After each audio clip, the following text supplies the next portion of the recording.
And so selfishly, I want you to use my expertise long term.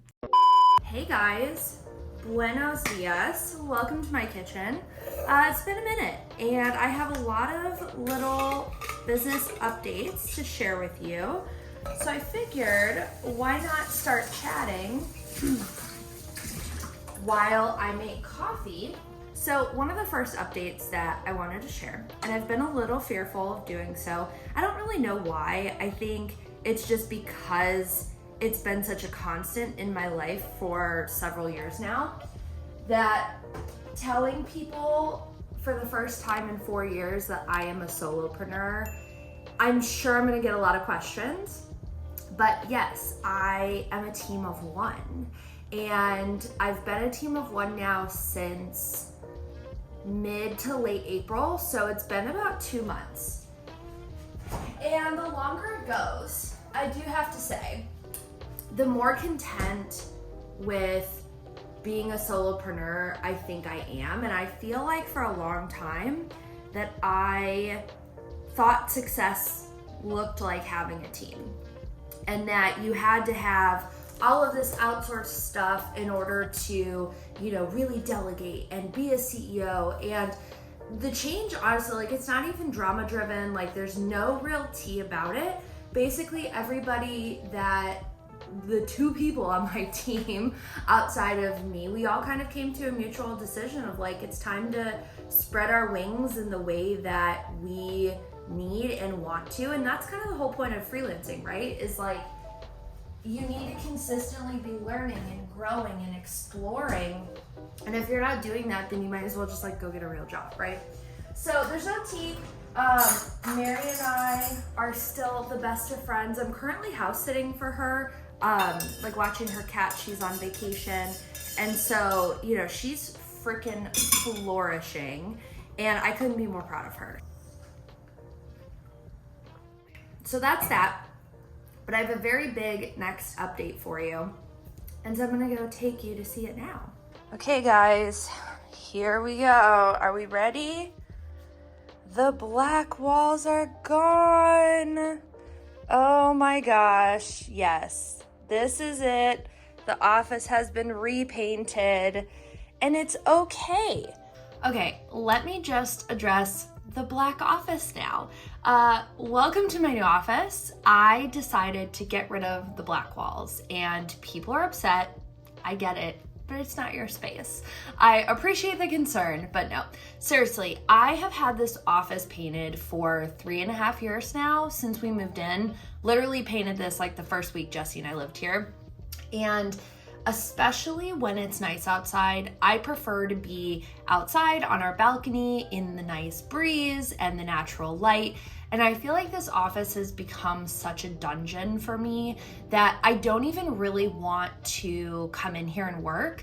And also too, if you've ever had colored walls, if you've ever had dark colored walls, you would know how hard it is to get lighting in here, especially artificial lighting for filming. And I feel like it has become the bane of my existence to have consistent lighting and colors and not have to over edit when I film.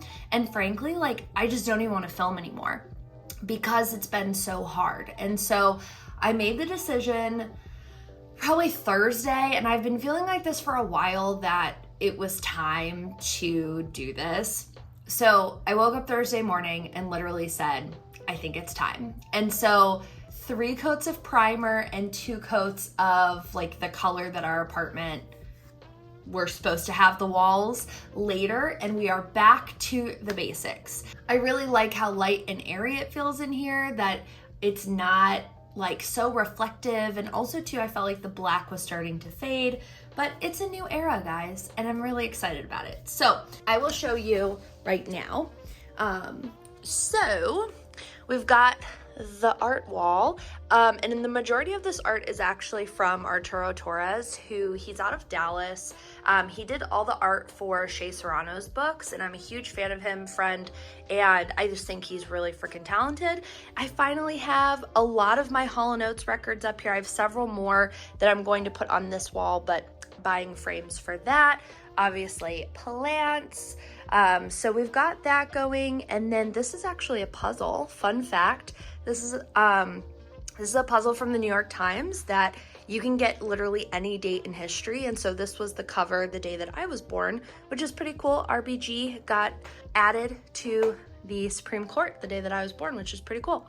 So that brings us over here. Still have obviously my blackout curtain for when I film, my cozy coffee chair, and then we have all of this going. So 2 softbox lights, a permanent teleprompter, and then I've got my Mac Mini set up on that screen, but sidecar, so I have technically 3 screens that I work off of.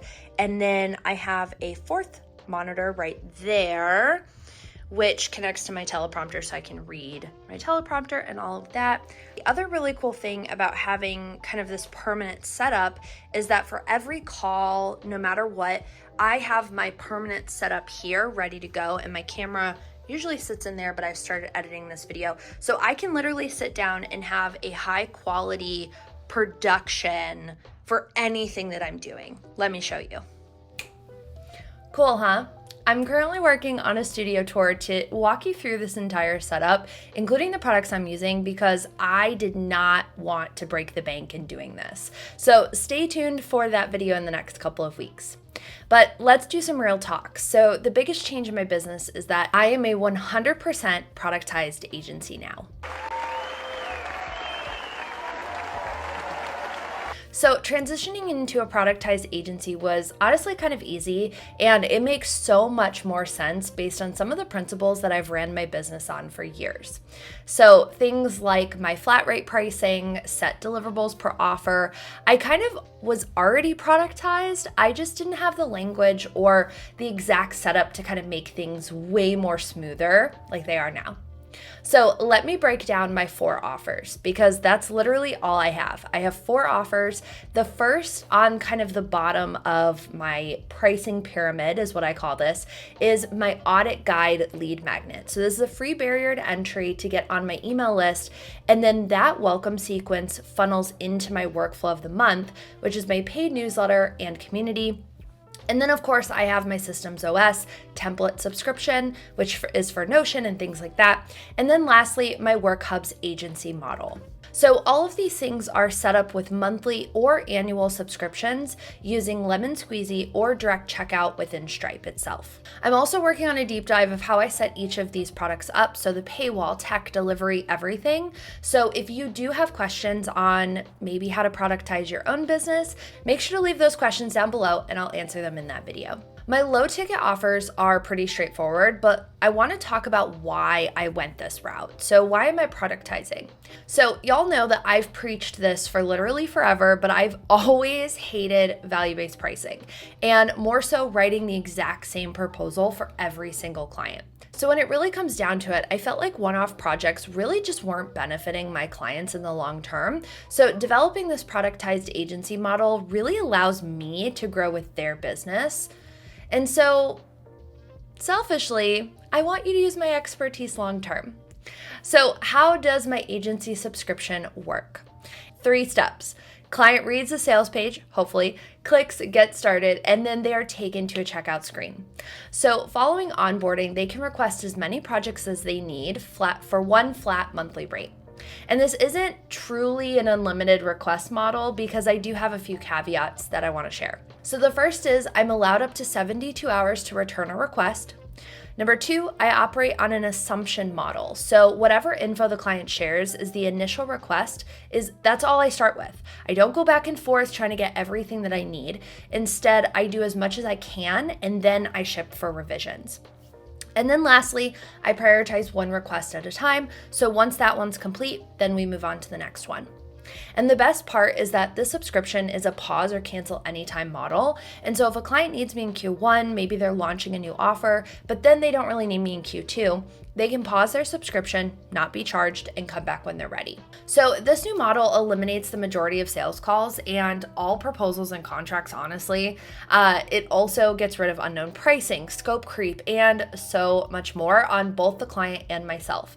And not to mention, I'm able to keep a consistent schedule, and I know at all times what my monthly income is going to be.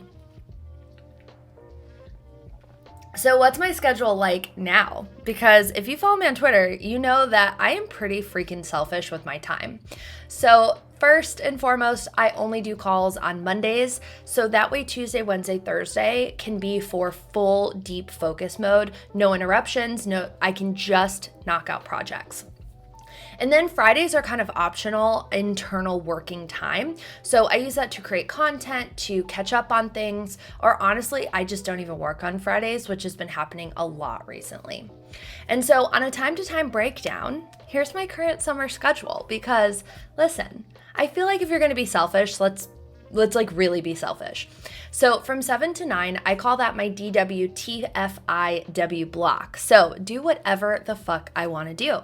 That means I can read, I can create Twitter threads, drink my coffee, whatever it is that I really want to do. And then from 9 to 10 a.m., Deez and I go for a long morning walk because it's getting a little hot, but the rest of the day is so brutal here in Austin that he's going to be cooped up all day. So because I sweat so much walking the dog, I then go for a morning swim sesh, hop in the pool, do a couple laps before I dive in at 11 a.m. for my first focus block. And then at 1, I do lunch.